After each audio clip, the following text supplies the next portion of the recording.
Hi everybody.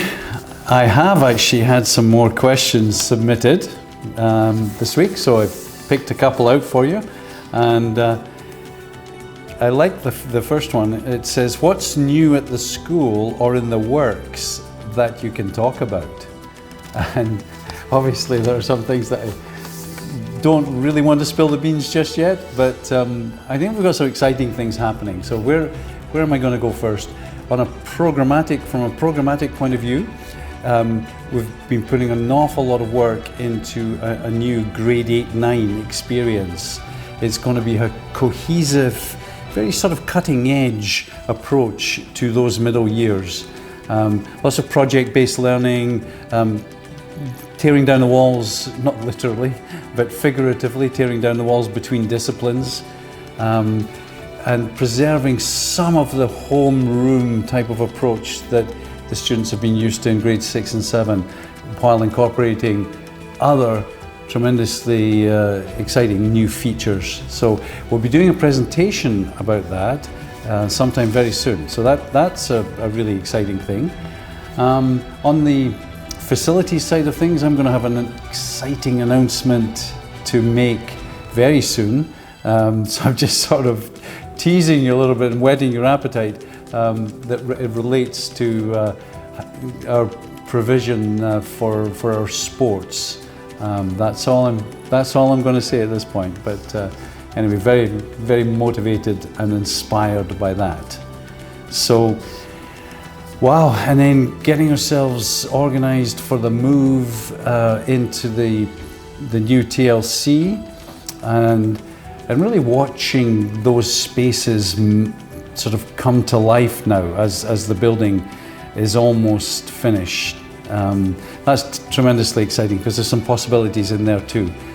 For instance, we were in the lovely music room, and we were with Miss Hounsome, we were speculating, Miss Cruikshank, we were speculating about, you know, the risers and where they would go, and the shape and the flexibility and all sorts of things. So anyway, lots of excitement in the air at QMS. So I hope that answers that question. The second question somebody sent was, you've mentioned before a desire to graduate great human beings. Can you define what you mean by that?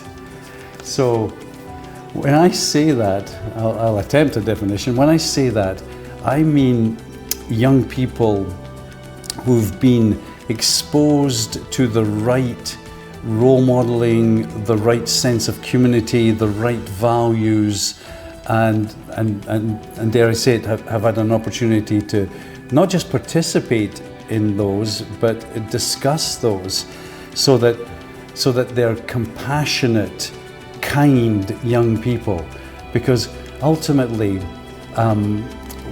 people like being around compassionate, kind people, and if we just had a higher proportion in general in the world, then it might be just a better place. And so that's what I mean when I talk about great human beings. People who are thinking of the needs of others, who are actively and regularly engaged in helping other people in some way, sometimes small, sometimes large, and we're interested in helping other people.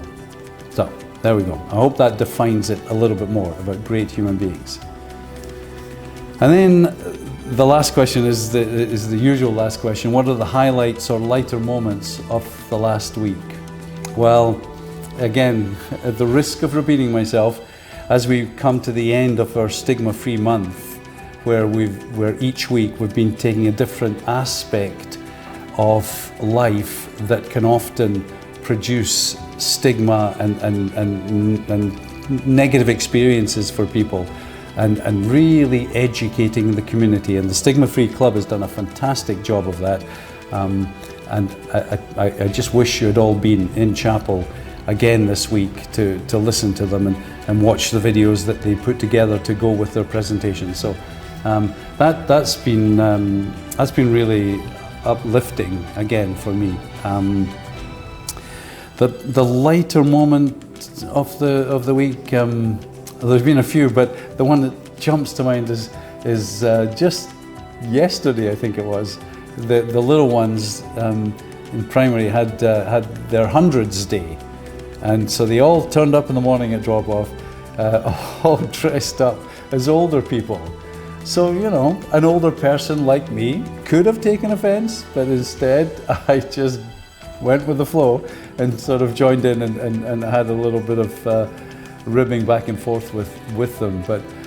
But one little boy, his face, well, I did it to several, but this one in particular, his face, when I said to him, because he had put whitener on his hair, and I said to him, "Oh, Max, you could have waited, and I could have lent you my wig."